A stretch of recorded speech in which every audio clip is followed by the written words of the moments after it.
What's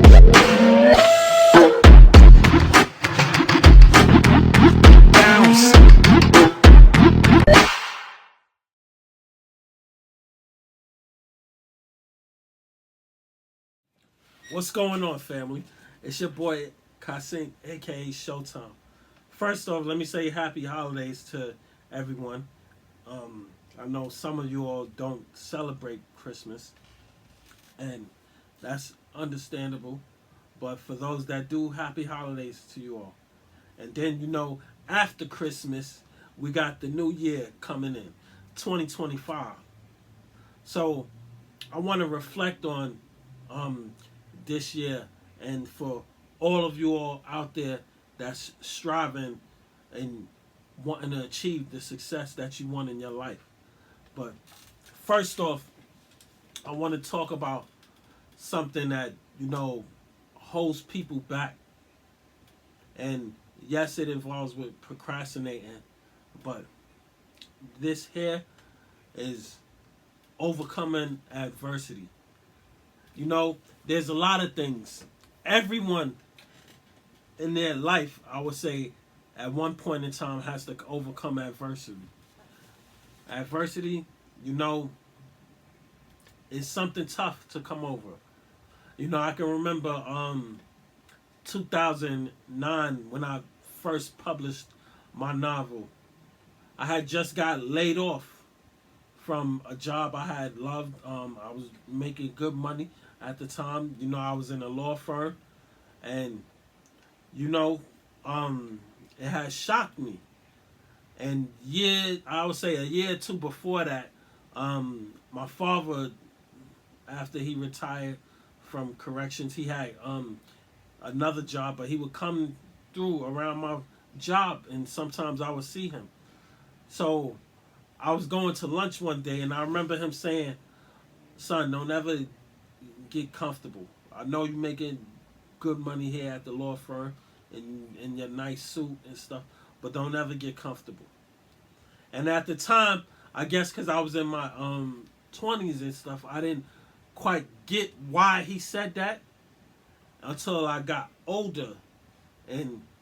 But anyway, so my first two copies of my first novel, True Brothers and Their Pride and Joy, were not successful at all. But me, I personally knew that I'm still gonna write this novel, get it right, make the cover right, and that was something that I had overcame.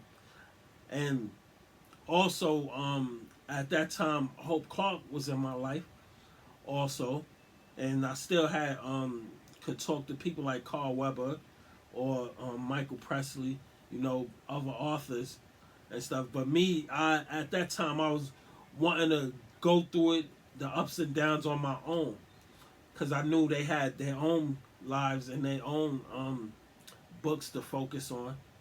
But at the same time, I could always go to them. And anyway, so when I had got laid off, I had took the money out of my bank, not all of it, because I still had to survive and stuff. But I had took, I would say, a good 70-80% of money in my bank account, and that's when I published my first novel, because the cover was straight. I had it edited, everything was fine. I was ready to go, and at the same time, I was like angry because I was laid off, And then my mother always said, "Don't depend on the check." So that rest of that year of 2009 and going into 2010, I would say like the middle, like a year and a half, I would say, I was living off of my novels and making money off of my novels. The only thing, because I was still young, the money that I would make, I would pay bills. I didn't know about investing at the time like I do now. And that goes to show you don't have to keep everything to yourself. Those people that I had around me and stuff, I didn't even ask them about, things like stocks or investing into your company. I just knew that I invested in myself because I wanted my book published.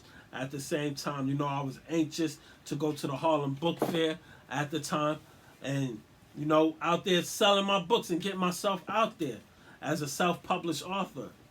And then most importantly, I had God with me, and then I had my friends that was behind me. I'm sure that they didn't believe that I could do it, that I was really going to do it. But all they knew that I wasn't in basketball tournaments like I normally would. And then I published a book. So that is one part, my way of overcoming adversity. Because you can never give up on your dreams or something that you want to do in life when you want success. So come 2025, everyone, I want you all to write your goals down and don't share it with everyone. I say it all the time, and it came with age. Also, it came with me getting even more wiser. It's between you and God. Once you have that spiritual connection, no one can stop you. That's what I'm going to say with that.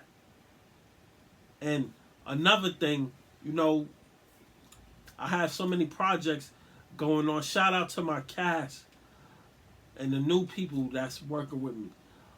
Also, shout out to my old cast and the team members like Claude, John Pretty and stuff, all the other ones. Can't wait come 2025 because we going in.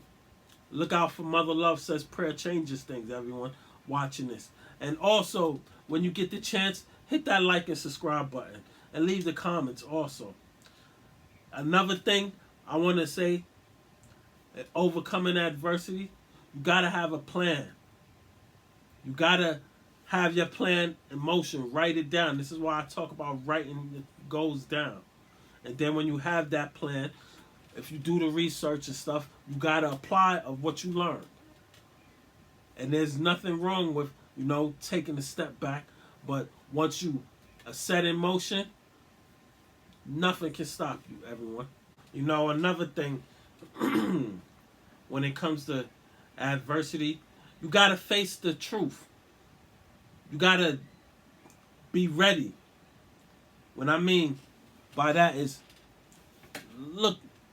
rebuke Satan. Go to God, pray about it. Because let's face it, half of you all out there and people that I know, they don't want to face adversity. Or maybe some don't even know how to go about facing it. This is why I just said, write your plan down and then you start with your goals. Once you have that goal in mind and your plan in mind, there's nothing that should stop you. But again, I know life gets in the way. But that's where God comes in at. Because He will give you that strength to overcome anything you are facing, people. When you go to God, He's going to test you just to see how badly do you want it. And don't ever forget about Him. Because I know some people, when they're successful, some of them may forget about God and how they got there.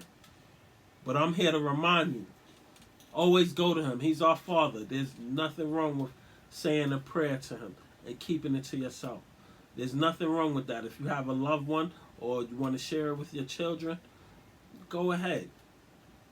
But you got to keep positive and have that positive mindset.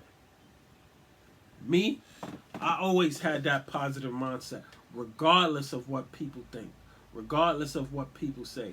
But not everyone's strong-willed minded.